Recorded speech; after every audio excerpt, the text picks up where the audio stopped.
Welcome to my YouTube channel mathematic. ഇന്നത്തെ വീഡിയോയിൽ നമ്മൾ മെഷേഴ്സ് ഓഫ് ഡിസ്പേർഷൻസിൻ്റെ ബേസ് ചെയ്തിട്ടുള്ള ഇമ്പോർട്ടൻ്റ് ആയിട്ടുള്ള ക്വസ്റ്റ്യൻസ് ആണ് നോക്കാൻ പോകുന്നത്. ഓക്കെ, ഫസ്റ്റ് ക്വസ്റ്റ്യൻ ഇതാണ്: best measure of dispersion is. നമ്മൾ മെഷേഴ്സ് ഓഫ് ഡിസ്പേർഷൻസ് നമ്മൾ range, quartile division, mean division, standard division, variance, ഇങ്ങനെ ഇത്രയും 5 മെഷേഴ്സ് ഓഫ് ഡിസ്പേർഷൻ പഠിച്ചായിരുന്നു. അതിലേറ്റവും ബെസ്റ്റ് മെഷർ ഓഫ് ഡിസ്പേർഷൻ എന്ന് പറയുന്നത് സ്റ്റാൻഡേർഡ് ഡിവിഷനാണ്.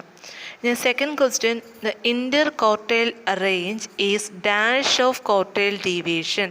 ക്വാർട്ടൈൽ ഡിവിയേഷൻ്റെ ക്വാർട്ടൈൽ ഡിവിയേഷനും ഇൻ്റർ ക്വാർട്ടൈൽ ഡിവിയേഷനും തമ്മിലുള്ള റിലേഷനാണ്. Inter quartile deviation is twice of quartile deviation. ഇനി അടുത്തത് ratio of quartile deviation to mean deviation. Quartile ഡീവിയേഷനും മെയിൻ ഡീവിയേഷനും തമ്മിലുള്ള റേഷ്യോ ചോദിച്ചു കഴിഞ്ഞാൽ 5:6 ആണ്. ഇതെങ്ങനെ കിട്ടിയെന്ന് വെച്ചാൽ നമ്മൾ ക്വാർട്ടൈലും മെയിൻ ഡീവിയേഷൻ തമ്മിലുള്ള റിലേഷൻ പഠിച്ചിട്ടുണ്ട്. 6 quartile deviation is equal to 5 mean deviation. Okay, അപ്പോൾ അതിൽ നിന്ന് നമുക്ക് ക്വാർട്ടൈൽ ഡീവിയേഷൻ ബൈ മെയിൻ ഡീവിയേഷനാണ്. അപ്പോൾ ജസ്റ്റ് ക്രോസ് ആയിട്ട് അങ്ങ് മൾട്ടിപ്ലൈ ചെയ്യുക. അപ്പോൾ quartile deviation by mean deviation is equal to 5/6 ആയിട്ട് കിട്ടും. Therefore the ratio is 5:6. അപ്പോൾ ഇതേ രീതിയിൽ ക്വാർട്ടൈലും സ്റ്റാൻഡേർഡ് ഡീവിയേഷനും ചോദിക്കാം, റേഞ്ചും സ്റ്റാൻഡേർഡ് ഡിവിഷൻ ചോദിക്കാം. കാരണം നമ്മൾ ഇതിനെല്ലാം റിലേറ്റ് ചെയ്ത് നമ്മുടെ ഫോർമുല പഠിച്ചായിരുന്നു. അപ്പം ക്വാർട്ടൈൽ ഡിവിഷനും മെയിൻ ഡിവിഷനും തമ്മിലുള്ള റേഷ്യോ 5:6.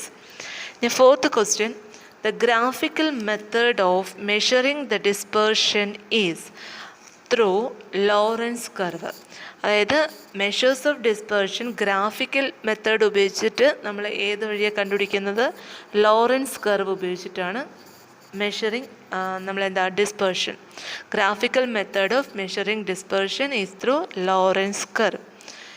അടുത്തൊരു പ്രോബ്ലമാണ്: if quartile deviation equal to 30, QD 30 ആണ്, median equal to 45, then find the coefficient of mean deviation. അപ്പോൾ കോഎഫിഷ്യൻ്റ് ഓഫ് മീൻ ഡീവിയേഷൻ നമുക്കറിയാം, മീൻ ഡീവിയേഷൻ ബൈ ആവറേജ് ഇൻറ്റു 100 ആണ്. ഓക്കെ, ആവറേജ് ആയിട്ട് നമുക്ക് മീഡിയൻ കാൽക്കുലേറ്റ് ചെയ്യാം, മീൻ കാൽക്കുലേറ്റ് ചെയ്യാം, മോഡ്. അപ്പോൾ ഇവിടെ നമുക്ക് ആവറേജ് ആയിട്ട് മീഡിയൻ വാല്യൂ തന്നിട്ടുണ്ട്. അപ്പം മീഡിയനെ എ ആയിട്ട് എടുക്കാം. പക്ഷേ മീൻ ഡീവിയേഷനും കൂടെ വേണം. നമുക്കിവിടെ മീൻ ഡീവിയേഷന് പകരം ക്വാർട്ടൈൽ ഡീവിയേഷനാണ് തന്നിട്ടുള്ളത്. അപ്പം നമ്മൾ ഫസ്റ്റ് എന്താ ആലോചിക്കുക? ക്വാർട്ടൈൽ ഡീവിയേഷനും മീൻ ഡീവിയേഷനും തമ്മിലുള്ള റിലേഷൻ എന്താണ്? അപ്പോൾ 6 quartile deviation equal to 5 mean deviation. ഇവിടെ നിന്ന് നമുക്ക് mean deviation equal to 6/5 quartile deviation എടുക്കുക. അത് സോൾവ് ചെയ്യുമ്പോൾ നമുക്ക് 36 എന്ന് പറഞ്ഞ് കിട്ടും. ഇനി നമുക്ക് ഡയറക്റ്റായിട്ട് ഈ വാല്യൂസ് കൊടുക്കാം. ദാറ്റ് ഈസ് 36 ബൈ മീഡിയൻ 45 ആണ്, ഇൻറ്റു 100. സോൾവ് ചെയ്യുക, 80% കിട്ടും. നമുക്ക് പെർസെൻറ്റേജ് ആണ് ചോദിക്കണമെങ്കിൽ ഡയറക്റ്റായിട്ട് 80 എന്ന് പറഞ്ഞ് കൊടുക്കാം. പെർസെൻറ്റേജ് അല്ല എങ്കിൽ നമ്മൾ ജസ്റ്റ് ഇതിനെ ഡിവൈഡ് ബൈ 100 ചെയ്യുക. ദാറ്റ് ഈസ് ഈക്വൽ ടു 0.8 ആയിട്ട് എടുക്കുക. ഓക്കെ, ഇതേ രീതിയിൽ വേറൊരു ക്വസ്റ്റ്യൻ ആണ്: ഇഫ് മീൻ ഡീവിയേഷൻ 16 ആണ്, മീൻ വാല്യൂ 30 ആണ്, find the coefficient of variation ആണ്. അപ്പോൾ കോഎഫിഷ്യൻ്റ് ഓഫ് വേരിയേഷൻ പെർസെൻറ്റിലാണ് കണ്ടുപിടിക്കാൻ ചോദിച്ചിരിക്കുന്നത്. അപ്പോൾ കോഎഫിഷ്യൻ്റ് ഓഫ് വേരിയേഷൻ നോക്കുക, standard deviation by mean into 100 ആണ്. അപ്പോൾ നമുക്ക് ഫസ്റ്റ് സ്റ്റാൻഡേർഡ് ഡീവിയേഷൻ വേണം. നമുക്കിവിടെ അതിന് പകരം മെയിൻ ഡീവിയേഷനേ ഉള്ളൂ. അപ്പോൾ നമ്മൾ സ്റ്റാൻഡേർഡ് ഡീവിയേഷനും മെയിൻ ഡീവിയേഷനും തമ്മിലുള്ള റിലേഷൻ എന്താണ്? 5 mean deviation equal to 4 standard deviation. അപ്പോൾ ഈ ഒരു റിലേഷനിൽ മെയിൻ ഡീവിയേഷൻ്റെ പ്ലേസിൽ ആ വാല്യൂ കൊടുക്കുക, സോൾവ് ചെയ്യുക, സ്റ്റാൻഡേർഡ് ഡീവിയേഷൻ കിട്ടും. അപ്പോൾ സ്റ്റാൻഡേർഡ് ഡീവിയേഷൻ 5/4 മെയിൻ ഡീവിയേഷനാണ്. അത് സോൾവ് ചെയ്യുമ്പം 5/4 into 16 that is equal to 20 ആയിട്ട് കിട്ടും.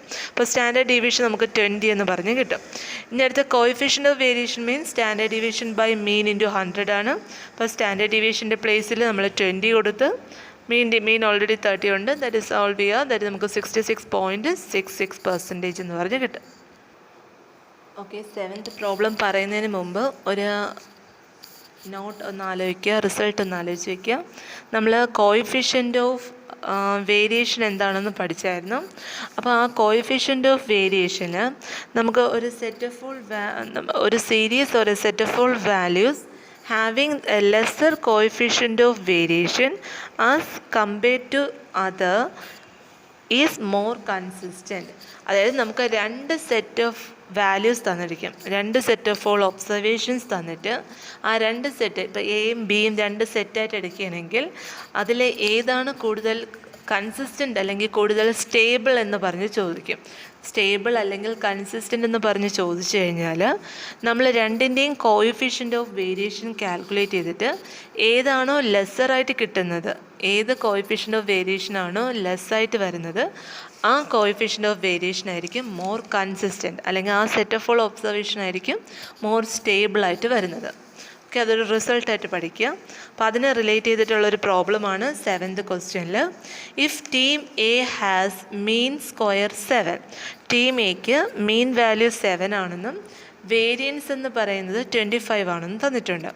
And team B has the mean square 6 and variance variance 9. അപ്പം ടീം ബിക്ക് മീൻ വാല്യൂ നമുക്ക് 6 ആണ്, പിന്നെ വേരിയൻസ് എന്ന് പറയുന്നത് 9 ആണ്. അങ്ങനെയാണെങ്കിൽ ഡാഷ് ഈസ് മോർ കൺസിസ്റ്റൻറ്റ്, ഏതാണ് കൂടുതൽ കൺസിസ്റ്റൻ്റ് എന്നാണ് ക്വസ്റ്റ്യൻ. അപ്പോൾ നമ്മൾ എന്ത് ചെയ്യണം? കോയിഫിഷ്യൻ്റ് ഓഫ് വേരിയേഷൻ ഓഫ് എയും ബിയും കാൽക്കുലേറ്റ് ചെയ്യുക. കോയിഫിഷ്യൻ്റ് ഓഫ് വേരിയേഷൻ കണ്ടുപിടിക്കണമെങ്കിൽ സ്റ്റാൻഡേർഡ് ഡീവിയേഷൻ ബൈ മീൻ ആണ്. അപ്പം നമുക്ക് വേരിയൻസാണ് തന്നിട്ടുള്ളത്. സ്റ്റാൻഡേർഡ് ഡീവിയേഷൻ കണ്ടുപിടിക്കാൻ പറഞ്ഞാൽ സ്ക്വയർ റൂട്ട് എടുക്കുക. ദാറ്റ് ഈസ് √25/7 × 100 ചെയ്ത് സോൾവ് ചെയ്യുമ്പോൾ നമുക്ക് 71.42 എന്ന് പറഞ്ഞ് കിട്ടും. അതേ രീതിയിൽ നിങ്ങൾ coefficient of variation of B കണ്ടുപിടിക്കുക. ദാറ്റ് ഈസ് 3/9 × 100 സോൾവ് ചെയ്യുമ്പം 33.33 എന്ന് പറഞ്ഞ് കിട്ടും. അപ്പം നമുക്ക് രണ്ട് എയും ബി എന്ന് പറഞ്ഞ രണ്ട് സെറ്റിലെ കോയിഫിഷ്യൻ്റ് ഓഫ് വേരിയേഷൻ എടുക്കുമ്പോൾ ലെസ്സറായിട്ട് വന്നിട്ടുള്ളത് ബി സെറ്റിലാണ് 33.33, മറ്റേ 71 ആണ്. അപ്പം ലെസ്സറായിട്ട് വന്നത് ബി ആയതുകൊണ്ട് ടീം ബി ആയിരിക്കും മോർ കൺസിസ്റ്റൻ്റ് ആയിട്ട് വരുന്നത്. അപ്പോൾ കൺസിസ്റ്റൻസി കൂടുതലുള്ളത് ബിക്കാണ്. ഓക്കെ, ഇനി question number 8. Standard deviation is a dash order measure of dispersion. Measure of ഡിസ്പെർഷൻ്റെ ഏത് ഓർഡറാണ് സ്റ്റാൻഡേർഡ് ഡീവിയേഷൻ എന്ന് പറഞ്ഞാൽ second order. Standard deviation is a second order measure of dispersion ആണ്. റേഞ്ച് ഈസ്, അടുത്ത ക്വസ്റ്റ്യൻ ആണ്, range is a first order measure of dispersion. Range എന്ന് പറയുന്നത് first order measure of ഡിസ്പെർഷനും standard deviation എന്ന് പറയുന്നത് second order measure of ഡിസ്പെർഷനുമാണ്. 10th question. In any distribution, the mean deviation is dash standard deviation. Mean ഡീവിയേഷനും standard deviation നമ്മൾ relate ചെയ്യുമ്പോൾ mean deviation എന്ന് പറയുന്നത് എപ്പോഴും ലെസ് ദാൻ സ്റ്റാൻഡേർഡ് ഡീവിയേഷനാണ്. സ്റ്റാൻഡേർഡ് ഡീവിയേഷനെക്കാട്ടി ലെസ് ആയിരിക്കും mean deviation. Mean deviation is always less than standard deviation. ഇനി question number 11. The average of squared deviations from the mean is called dash variance. ഇത് നമ്മൾ വേരിയൻസിൻ്റെ ഡെഫിനേഷനിൽ തന്നെ എഴുതിയിട്ടുള്ളതാണ്. അടുത്ത question number 12. The measure of dispersion is a measure of reliability of and dash value. Measure of dispersion is a measure of reliability of and dash value. It is a reliability of average value. Okay, question number 13 ഇതാണ്. The standard deviation of the 5 observation. നമുക്ക് എല്ലാ ഒബ്സർവേഷനും ഇവിടെ same ആണ്. Okay, നമുക്കിവിടെ എല്ലാ ഒബ്സർവേഷനും ഒരു 5 observations തന്നിട്ടുണ്ട്. ഇത് 5ൻ്റെ വാല്യൂസ് സെയിം ആണെങ്കിൽ അതിൻ്റെ സ്റ്റാൻഡേർഡ് ഡീവിയേഷൻ എന്ന് പറയുന്നത് എപ്പോഴും എന്തായിരിക്കും?